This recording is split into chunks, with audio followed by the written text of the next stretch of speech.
ನಮಸ್ಕಾರ ಸ್ನೇಹಿತರೆ, welcome back to ನಿಮ್ಮ ಪರಿಸರ ಪ್ರಪಂಚ. ಹಾಗೆ ಫೇಸ್ಬುಕ್ ಒಳಗೆ ಅಶ್ವಿನಿ ಎಸ್.ಎಮ್ ಎನ್ನು ಫೇಸ್ಬುಕ್ ಇದೆ.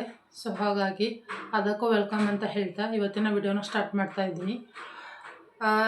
ಐ ಹೋಪ್ ಎಲ್ಲ ಚೆನ್ನಾಗಿದ್ದೀರಿ ಅಂತ ಭಾವಿಸ್ತಾ ನಾನು ಕೂಡ ತುಂಬ ಚೆನ್ನಾಗಿದ್ದೀನಿ. ಇವತ್ತಿನ ವಿಡಿಯೋ ಏನು ವಿಷಯದ ಬಗ್ಗೆ ಮಾತಾಡ್ತಾ ಇದ್ದೀನಿ ಅಂದರೆ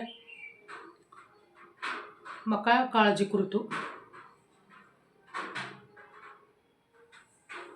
ಇವಾಗ ಏನು ಗೊತ್ತಾ, ಸಮಾಜದಲ್ಲಿ ತುಂಬ ನೋಡ್ತಾ ಇರ್ತೀವಿ, ಪ್ರತಿನಿತ್ಯ ಒಂದಲ್ಲ ಒಂದು ಪ್ರಕರಣ ಕೇಳ್ತಾನೆ ಇರ್ತೀವಿ ನವಜಾತ ಶಿಶುಗಳ ಬಗ್ಗೆ. ಅಲ್ಲಿ ಮಕ್ಕಳು ಬಿಟ್ಟೋದ್ರು, ಇಲ್ಲಿ ಮಕ್ಕಳು ಬಿಟ್ಟೋದ್ರು ಅಂತ ಹೇಳಿಬಿಟ್ಟು. ಸೊ ಮಗುವಿನ ತಪ್ಪೇನು ಅನ್ನೋದ್ರ ಬಗ್ಗೆ ಇವತ್ತು ನಿಮ್ಮ ಜೊತೆ ಶೇರ್ ಮಾಡ್ತಾ ಇದ್ದೀನಿ. ಸೊ ದಯವಿಟ್ಟು ನನ್ನ ಒಂದು ಪರಿಸರ ಪ್ರಪಂಚ ಕನ್ನಡ ಯೂಟ್ಯೂಬನ್ನು ಕೊನೆವರೆಗೆ ನೋಡಿ, ಲೈಕ್ ಮಾಡಿ, ಶೇರ್ ಮಾಡಿ. ಹಾಗೆ ನನ್ನ ಫೇಸ್ಬುಕ್ ಪೇಜನ್ನು ಸಹ ಕೊನೆವರೆಗೆ ನೋಡಿ. ಸೊ ಹಾಗೆ ಫಾಲೋ ಮಾಡಿ, ಶೇರ್ ಮಾಡಿ ಫ್ಯಾಮಿಲಿ ಫ್ರೆಂಡ್ಸ್ ಅಂತ ಹೇಳ್ತಾ, ಈ ನಿಮ್ಮ ಒಂದು ಫಾಲೋ ಒಂದು ನಮಗೆ ಬಿಗ್ ಮೋಟಿವೇಶನ್ ಅಂತಲೇ ಹೇಳ್ಬೋದು. ಸೊ ನಾ ಈ ಒಂದು ಮೋಟಿವೇಶನ್ ವಿಡಿಯೋ ಮಾಡೋದು ಇಷ್ಟೇ ಸ್ನೇಹಿತರೆ. ನನಗೆ ಈ ಥರ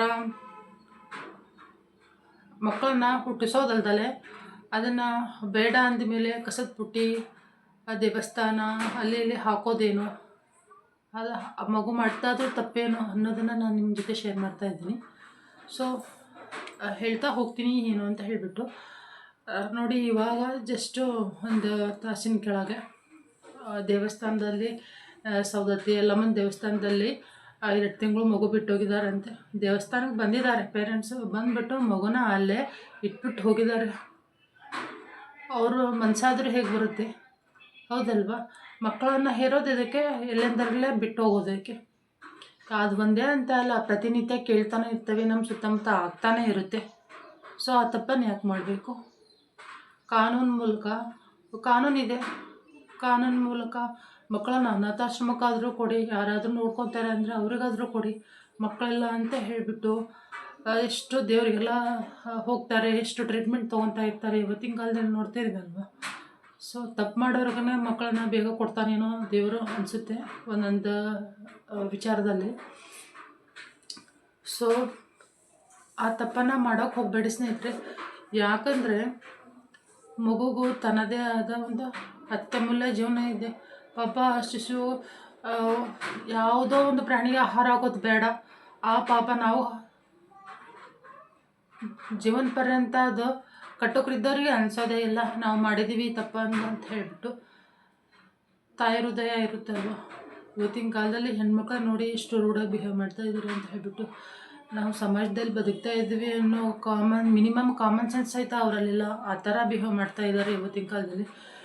ಮತ್ತು ನಾವು ಹೆಣ್ಮಕ್ಳು ಈ ಥರ ಇರೋದಕ್ಕೆ ಗಂಡ್ಮಕ್ಳು ನಮ್ಮನ್ನು ಆ ಥರ ನಡೆಸ್ಕೊತಾರೆ ಏನೋ ಅನ್ನೋ ಒಂದು ಥಿಂಕ್ ಬಂದೇ ಬಿಡುತ್ತೆ. ಸೊ ಹಾಗಾಗಿ ನಮಗೆ ನಾವು ಪೋಸಿ ಮಾಡುವಾಗ ವಿಶ್ವನಾಥ್ ಅಂತ ಹೇಳಿ ಒಬ್ಬರು ಲೆಕ್ಚರರ್ ಇದ್ದರು. ಅದು ನೋಡಿ ಇವತ್ತಿಂದು ಅವರು ಹೇಳಿದ್ದು ಎಷ್ಟು ಅಕ್ಷರ ಸಹ ಸತ್ಯ ಅನ್ನೋದನ್ನು ಇವತ್ತಿನ ಪ್ರಚಲಿತ ವಿದ್ಯಮಾನದಲ್ಲಿ ಗೊತ್ತಾಗ್ತಾ ಹೋಗ್ತೈತಿ.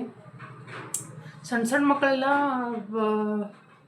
ಪ್ರೆಗ್ನೆಂಟ್ ಇರೋದು, ಡೆಲಿವರಿ ಆಗೋದು ಎಷ್ಟು ಸಾಗ್ತಾ ಇದೆ ನಮ್ಮ ಸಮಾಜ ಅಲ್ವಾ. ಸೊ ನೋಡಿ, ಅವರು ಒಂದು ಮಾತು ಹೇಳೋರು ಯಾವಾಗಲೂ, ನೀವು ಹೆಣ್ಮಕ್ಳು ಕರೆಕ್ಟಾಗಿರಿ, ನಮ್ಮ ಗಂಡ್ಮಕ್ಳು ಚೆನ್ನಾಗಿದ್ದೇ ಇರ್ತಾರೆ ಅಂತ ಹೇಳಿಬಿಟ್ಟು ನೀವು ಒಂದು ಸ್ಮೈಲ್ ಮಾಡಿದರೆ ಅವ್ರ ಜೀವನ ಪರ್ಯಂತ ದುಃಖದಲ್ಲಿರ್ತಾರೆ ಅಂತ. ಆ ಮಾತು ಅವಾಗ ಅರ್ಥ ಆಗ್ತಾ ಇರಲಿಲ್ಲ ನಮಗೆ. ಯಾವಾಗಲೂ ನೋಡಿದ್ರು ಸರು ಬರೀ ನಮ್ಮನ್ನು ದೂಷಣೆ ಮಾಡ್ತಾರಲ್ಲಪ್ಪ ಇವರು ಹೆಣ್ಮಕ್ಳನ್ನ ಅಂತ, ಬರೀ ಅವ್ರ ಬಗ್ಗೆನೇ ನಾವು ಯಾವತ್ತೂ ತಪ್ಪು ಕಲ್ಪನೆ ಮಾಡ್ಕೊಂಡೇ ಇದ್ವಿ. ಇವತ್ತಿನ ಕಾಲದಲ್ಲಿ ನೋಡಿದರೆ ಅವ್ರು ಹೇಳ್ತಾ ಇರೋದು ಕರೆಕ್ಟ್ ಅನಿಸುತ್ತೆ. ಸೊ ನಾವು ಕಾಲೇಜ್ ಹೋಗ್ತಾ ಇರ್ಬೋದು, ಸ್ಕೂಲ್ಗೆ ಹೋಗ್ತಾ ಇರ್ಬೋದು, ಮತ್ತೇನೋ ಮಾಡ್ತಾ ಇರ್ಬೋದು, ನಾವು ಒಂದು ನೋಡೋ ದೃಷ್ಟಿ ಮೇಲೆ ಇರುತ್ತೆ, ಹೆಣ್ಣಾದ್ರೂ ಗಂಡಾದ್ರೂ ಅಲ್ವಾ. ಸೊ ನೋಡಿ, ಇವತ್ತು ದೇವಸ್ಥಾನ ಇರ್ಬೋದು, ಕಸದ ಬುಟ್ಟಿ ಇರ್ಬೋದು, ಚರಂಡಿ ಇರ್ಬೋದು, ಆಮೇಲೆ ಎಲ್ಲೋ ಮುಳ್ಳಿನ ಪೆದೆ ಇರ್ಬೋದು, ಹೊಲ ಗದ್ದೆ, ಈ ಥರ ಎಲ್ಲ ಮಗುನ ಸುತ್ತಿ ಬಟ್ಟೆಯಲ್ಲಿ ಬಿಟ್ಟು ಹೋಗೋದ್ರಿಂದ ಅದು ನಿಮಗೇನು ಅನ್ಸೋದೇ ಇಲ್ವಾ? ನಾನು ನಿಜಕ್ಕೂ ಈ ಥರ ಕೆಲಸ ಮಾಡ್ತಾರಲ್ಲ, ಏನು ಮಾಡಬೇಕೋ ಅನಿಸುತ್ತೋ ಏನೋ ನನಗೆ. ಮತ್ತು ಸಿಕ್ಕಾಪಟ್ಟೆ ಕೋಪ ಬರುತ್ತೆ, ಅದು ಹೇಳೋಕ್ಕಾಗಲ್ಲ ಬಾಯಲ್ಲಿ. ಪ್ರತಿದಿನ ಪೇಪರಲ್ಲಿ ಓದ್ತೀವಿ, ನ್ಯೂಸಲ್ಲಿ ನೋಡ್ತೀವಿ. ಸೊ ಯಾಕೆ ಈ ಥರ ಕೆಲಸ ಮಾಡಬೇಕು? ತಪ್ಪು ಕೆಲಸ ಮಾಡಿದ ಮೇಲೆ ಅದನ್ನು ಜೀವನ ಪರ್ಯಂತ ಅದನ್ನು ತಿದ್ಕೊಳ್ಳೋ ಕೆಲಸ ಮಾಡಬೇಕು ಹೊರತು ಈ ಥರ ಕೆಲಸ, ಕೆಟ್ಟ ಕೆಲಸ ಎಷ್ಟು ಬೈತಾರೆ ಗೊತ್ತಾ? ಅವ್ನು ಕೇಳೋಕ್ಕಾಗಲ್ಲ ಆ ಪದಗಳು. ನೋಡಿ, ದೇವಸ್ಥಾನದಲ್ಲಿ ನ್ಯೂಸಲ್ಲಿ ತೋರಿಸ್ತಾ ಇದ್ದಾರೆ, 2 ತಿಂಗಳು ಪಾಪ ಏನು ಮಾಡಿತ್ತು ಪಾಪ ಅದು. ಚಳಿ ಗಾಳಿ ಎಲ್ಲ. ನಾವೇ ಸ್ವಲ್ಪ ಏನಾದರೂ ಚಳಿ ಜಾಸ್ತಿ ಆಯಿತು ಅಂದರೆ ಯಾವ ಥರ ರಿಯಾಕ್ಟ್ ಮಾಡ್ತಿರ್ತೀವಪ್ಪ, ಚಳಿ ಐತಿ ಮೊದಲು ಒಳಗೆ ಹೋಗೋಣ ಅಂತೀವಿ ಎಲ್ಲರ ಆಚೆ ಇದ್ದರೆ. ಅದರಲ್ಲೂ ಎಲ್ಲೋ ಒಂದು ಕಡೆ ಬಯಲಲ್ಲಿ ಬಿಟ್ಟು ಹೋಗಿದ್ದಾರೆ ಮಗುನ. ಹೊಟ್ಟೆ ಅವರು ದೇವರನ್ನ ಬೆಂದದ್ದನ್ನಂತೂ ಮಾತ್ರ ತಿನ್ನಲ್ಲ. ಅವರು ಚೆನ್ನಾಗಿರೋದು ತಿಂದಿದ್ರೆ ಗೊತ್ತಾಗಿರೋದು ಮಕ್ಕಳನ್ನ ಎಲ್ಲಿ ಬಿಡಬೇಕು ಅಂತ ಹೇಳಿಬಿಟ್ಟು. ಸಾಕೋ ಯೋಗ್ಯತೆ ಇಲ್ಲಾಂದರೆ ಮಕ್ಕಳನ್ನ ಯಾಕೆ ಮಾಡ್ಕೋಬೇಕು?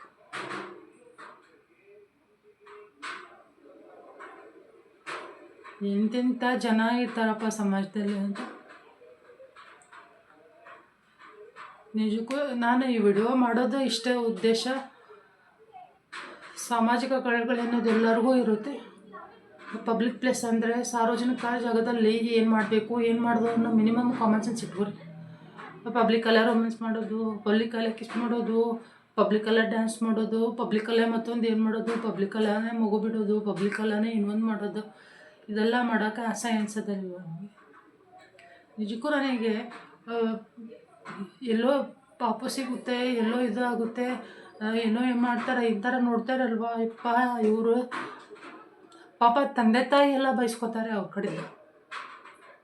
ಆ ತಂದೆ ತಾಯಿ ಏನು ಮಾಡಿದ್ದಾರೆ? ಒಬ್ಬರು ಮಾಡೋದ್ರಿಂದ ಇಡೀ ಮನೆತನಕ್ಕೇ ಬೈತಾರೆ. ಅವ್ರು ಆ ಥರ ಮಾಡಿದ್ರು ಅಂತ ಆ ಕಪ್ಪು ಚುಕ್ಕೆ ಅವ್ರಿಗೇನೆ ಕುಂದಿರುತ್ತೆ.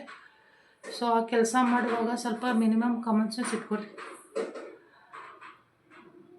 ಇವತ್ತಿನ ಕಾಲದಲ್ಲಿ ಸೋಷಿಯಲ್ ಮೀಡಿಯಾ ನೋಡ್ತಿರಲ್ವ, ಎಷ್ಟು ವೇಗವಾಗಿದೆ ಅಂದರೆ ವಿತಿನ್ ಸೆಕೆಂಡ್ಸಲ್ಲೇ ಎಷ್ಟು ಹೋಗಿರುತ್ತೆ ನ್ಯೂಸ್ ಅಂತ.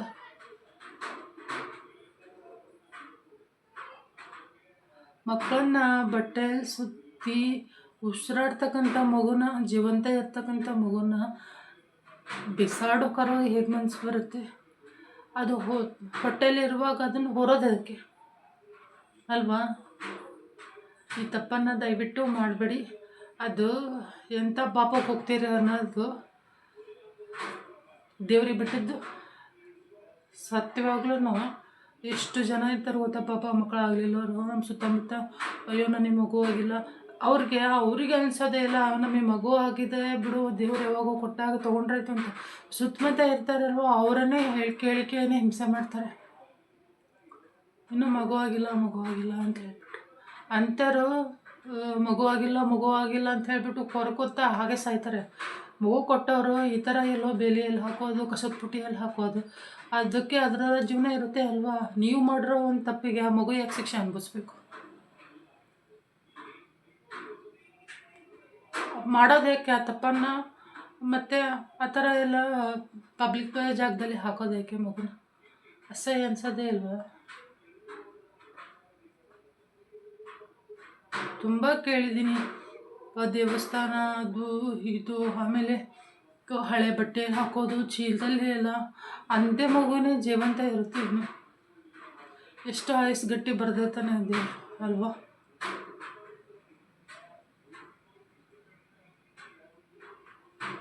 ದಯಮಾಡಿ ಆ ತಪ್ಪನ್ನು ಮಾಡೋಕ್ಕೆ ಹೋಗ್ಬೇಡಿ ಸ್ನೇಹಿತರೆ. ಎಲ್ಲ ನನಗೆ ಈ ಥರ ಮಾಡೋದನ್ನು ಕಂಡ್ರೆ ನನಗೆ ಸಿಕ್ಕಾಪಟ್ಟೆ ಕೋಪ ಬರುತ್ತೆ. ಆಮೇಲೆ ನಮ್ಮ ಯುಕ್ತಿ ಡೆಲಿವರಿ ಆಗಿತ್ತು ನನಗೆ 2015 ಇಸ್ವಿ ಅಕ್ಟೋಬರ್ 17 ದಿವಸ ನನ್ನ ಮಗಳು ಜನಿಸಿದ್ದು. ದಾವಣಗೆರೆ ಹಾಸ್ಪಿಟ್ಲಲ್ಲಿ, ಸಿಟಿ ಸೆಂಟ್ರಲ್ ಹಾಸ್ಪಿಟ್ಲಲ್ಲಿ ನನ್ನ ಮಗಳು ಹುಟ್ಟಿದ್ದು. ಅವತ್ತು ಹುಟ್ಟಿದ್ದು ಶನಿವಾರ ಆಗಿತ್ತು ನನ್ನ ಮಗಳು ಹುಟ್ಟಿದ್ದು. ಹುಟ್ಟಿ 3 ದಿನಕ್ಕೆ ಇಂಜೆಕ್ಷನ್ ಹಾಕಬೇಕಾಗಿತ್ತು. ಅದನ್ನು ನಾವು ಪ್ರೈವೇಟ್ ಆಸ್ಪತ್ರೆಯಲ್ಲಿ ನನ್ನ ಡೆಲಿವರಿ ಆಗಿದ್ದು ದಾವಣಗೆರೆ ಒಳಗೆ. ಅವಳನ್ನ ಬೇರೆ ಹಾಸ್ಪಿಟ್ಲಿಗೆ ಕರ್ಕೊಂಡು ಹೋಗ್ಬೇಕಾಗಿತ್ತು. ಚಿಕ್ಕಟೇರಿ ಆಸ್ಪತ್ರೆ ಅಂತ ಬರುತ್ತೆ ದಾವಣಗೆರೆಯಲ್ಲಿ, ಅಲ್ಲಿ ಇಂಜೆಕ್ಷನ್ ಹಾಕ್ಸ್ಬೇಕಾಗಿತ್ತು. ಹೋದಾಗ ವಿತಿನ್ 1 ಅವರಲ್ಲಿ ಹುಟ್ಟಿದೆ. 1 ಅವರ್ ಆಗಿತ್ತಂತೆ ಮಗು ಹುಟ್ಟಿ. ಗಂಡು ಪಾಪು ಅಂತೆ. ನಮ್ಮ ಮಮ್ಮಿ ಎಷ್ಟೊಳೋರು ಗೊತ್ತಾ? ಆ ಮಗು ಅಷ್ಟು ಕಲರು ಅಷ್ಟು ಚೆಂದ ಇತ್ತಂತೆ. ಯಾವುದೋ ಒಂದು ವೇಸ್ಟು ಕಲ್ಲೆಲ್ಲ ಒರೆಸ್ತಾರಲ್ಲ ಆ ಥರ ರಿಬೆಲ್ಲಿ ಸುತ್ತಿಟ್ಟು ಹೋಗಿದ್ರಂತೆ. ಇನ್ನೂ ರಕ್ತ ಸಹಿತ ಮೈಯಲ್ಲಿದೆ. ನಮ್ಮ ಮಮ್ಮಿ ಸಹಿತ ಅಳೋರು. ಅಪ್ಪ ಅವ್ರಿಗೆ ಹೇಗಾದರೂ ಮನ್ಸು ಬರುತ್ತೆ ಆ ಪಾಪು ನೋಡಿ ತಮ್ಮ ಒಂದು ತಪ್ಪನ್ನ ಮಾಡೋ ಆ ಮಗುಗೆಲ್ಲ ಯಾವ ಥರ ಆ ಮಗು ಏನು ತಪ್ಪು ಮಾಡಿತ್ತು ಅಂತ ಹೇಳಿಬಿಟ್ಟು ನನ್ನ ಮಗಳಿಗೆ ಇವಾಗ 11 ವರ್ಷ ಆಗ್ತಾಯಿದೆ. ನಾಳೆ ಅಕ್ಟೋಬರ್ 17 ಬಂತಂದರೆ ಇವತ್ತಿಗೂ ಆ ನೆನಪು ಮಾಸಿಲ್ಲ. ಸಿಕ್ಕಾಪಟ್ಟೆ ಜನ ನನಗೆ ಕೊಡಿ ಅನ್ನೋದಂತೆ ಅಲ್ಲಿ. ನನಗೆ ಮಗು ಇಲ್ಲ, ನನಗೆ ಕೊಡಿ ಅಂತ ಹೇಳ್ಬಿಟ್ಟು. ಯಾಕೆ ಕೆಲಸ ಮಾಡಬೇಕು? ನಮ್ಮ ಮಮ್ಮಿ ಅನ್ನೋರು ಅಯ್ಯೋ ಎಷ್ಟು ಚೆನ್ನಾಗಿತ್ತು ಗೊತ್ತಾ ಪಾಪು. ಅದು ಮುಳ್ಳು ಇರುತ್ತಲ್ಲ ಶಿಷ್ಟುದ್ದ ಮುಳ್ಳು, ಅದಕ್ಕೆ ಏನಂತಾರಪ್ಪ, ಆ ಮುಳ್ಳಿಂದ ಇದರಲ್ಲಿ ಹೋಗಿದ್ರಂತೆ ಮಗುನ. ಅದು ಅಳ್ತಾ ಇರೋದು, ಅದು ಮಾಡ್ತಾ ಇರೋ ಸೌಂಡಿಗೆ ನಾಯಿ ಹೋದ್ರೋ ಇದಕ್ಕೆ ಆ ಮಗು ಹೋಗಿ ನೋಡಿದ್ದಾರೆ. ಇಲ್ಲಾಂದರೆ ಅದು ಯಾವ ಪ್ರಾಣಿಗೆ ಆಹಾರ ಆಗ್ತಿತ್ತೋ ಏನೋ ಪಾಪ. ಆ ಥರ ಮಾಡಿಬಿಡಿ. ನನಗೆ ನಿಜವಾಗ್ಲೂ ಇದನ್ನು ಹಾಗೆ ಪೇಪರ್ ಓದ್ತಾ ಇದ್ದೆ. ಆಮೇಲೆ ಈಗ ನ್ಯೂಸ್ ಕೇಳುವಾಗ ಈ ಥರ ಪೇಪರ್ ಓದುವಾಗ ಈ ಥರ ನನಗೆ ಪ್ರೊಟೆಕ್ಟ್ ಮಾಡಬೇಕು ಅಂತ ಹೇಳ್ಬಿಟ್ಟು ತುಂಬ ಇದಾಗ್ಬಿಡ್ತೈತಿ. ವ್ಯತ್ಯಾಸ ಆಗ್ತಾಯಿದೆ ಸಮಾಜ ಅಂತ ಹೇಳ್ಬಿಟ್ಟು. ನನಗೆ ಸಿಕ್ಕರೆ ಅಂದರೆ ಕಪಾಳಕ್ಕೆ ಎರಡು ಬಾಸ್ಲನ ಅನಿಸ್ಬಿಡ್ತೈತಿ, ಅಷ್ಟು ಸಿಟ್ಟು ಬರುತ್ತೆ. ದಯಮಾಡಿ ಅಂಥ ಪಾಪದ ಕೆಲಸ ಮಾಡೋಕೆ ಹೋಗ್ಬೇಡಿ. ಹ್ಯುಮ್ಯಾನಿಟಿ ಅನ್ನೋದನ್ನ ಇಟ್ಕೊರಿ ಒಂಚೂರು. ದೇವಸ್ಥಾನಕ್ಕೆ ಎದಕ್ಕೆ ಹೋಗಿರ್ತೀವಿ ನಾವು? ದೇವರು ನೋಡ್ಕೊತಾನೆ ನಿಮ್ಮನ್ನು. ಆ ಪಾಪ ಏನು ಮಾಡಿತ್ತು, ಭೂಮಿ ಮೇಲೆ ಪ್ರತಿಯೊಂದು ಹುಟ್ಟಿದ ಜೀವಿಗೂ ತನ್ನದೇ ಆದಂಥ ಒಂದು ಅಮೂಲ್ಯವಾದಂಥ ಟೈಮ್ ಇರುತ್ತೆ, ಅದಕ್ಕೂ ಹಕ್ಕಿರುತ್ತೆ. ಏನಕ್ಕಿಂತ ಸಣ್ಣಕ್ಕಿಂತ ಕೆಲಸ ಮಾಡಬೇಕು.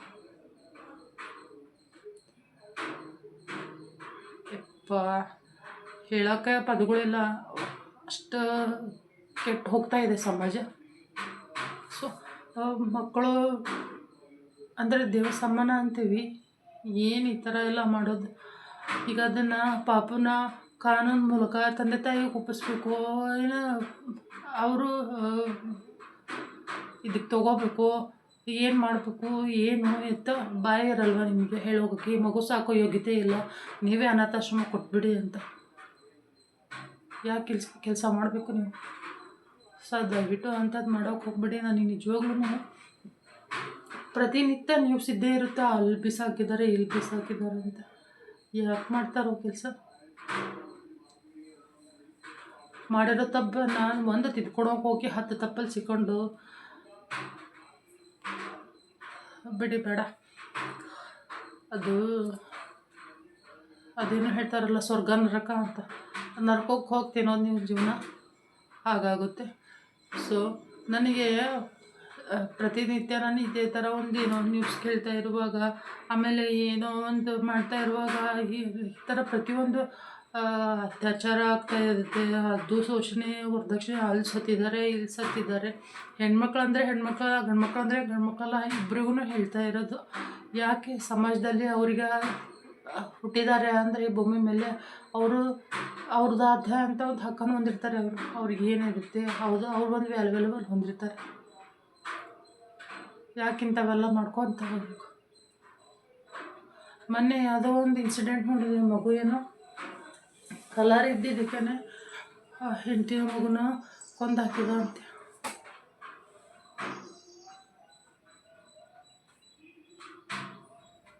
ಎಂತೆಂಥ ಜನ ಇರ್ತಾರೆ. ನಮ್ಮ ಭಾರತ ದೇಶದಲ್ಲೇ ಈ ಥರ ಇದನ್ನು ಬೇರೆ ಕಡೆ ಇದನ್ನು ನನಗೆ ಗೊತ್ತಿಲ್ಲ. ನಾನಂತೂ ಪ್ರತಿನಿತ್ಯ ದಯಮಾಡಿ ನಮ್ಮ ಒಂದು ಸಾಮಾಜಿಕ ಕಳಕಳಿಯನ್ನು ನಾವು ಏನಿರ್ತೀವಿ, ನಾವು ನಮ್ಮ ಸುತ್ತಮುತ್ತನೇ ಏನಿರ್ತೀವಿ ನಾವು ತಿದ್ಕೊಳ್ಳೋ ಪ್ರಯತ್ನ ಮಾಡಬೇಕು. ನಮ್ಮ ಜೊತೆಗೆ ಇದ್ದನ್ನು ತಿದ್ದೋ ಪ್ರಯತ್ನ ಮಾಡ್ತಾ ಇರಬೇಕು. ತಿದ್ದಿದಷ್ಟು ಹಾಳೆ ಹರಿಯುತ್ತೆ ಅಂತ ಹೇಳಿಬಿಟ್ಟು, ಹಾಳೆ ಹರಿಯುತ್ತೆ ಇಲ್ಲ ಅಂತ ಹೇಳಲ್ಲ, ಆದರೆ ಅದು ತಿದ್ದಿದ ಮೇಲೆ ಏನಾಗುತ್ತೆ ಅಂತ ಅಂದರೆ, ಒಂದು ಉತ್ತಮ ಈ ಒಂದು ಕಲ್ಲಿರುತ್ತೆ ಅಂತ ಹೇಳಿದರೆ ಅದನ್ನು ಸುಮ್ಮನೆ ನೋಡ್ತಾ ಇದ್ದರೆ ಆಗೋದಿಲ್ಲ, ಅದಕ್ಕೆ ಉಳ್ಪೆಟ್ಟು ಕೊಟ್ರೆ ಮೂರ್ತಿ ಆಗೋದು. ಅದೇ ಥರ ತಪ್ಪನ್ನು ತಪ್ಪು ಅಂತ ಹೇಳಿ. ಇಷ್ಟೇ ಸ್ನೇಹಿತರೆ, ಇದು ಒಂದು ಹೇಳಬೇಕಾಗಿತ್ತು. ಸೊ ಹಾಗಾಗಿ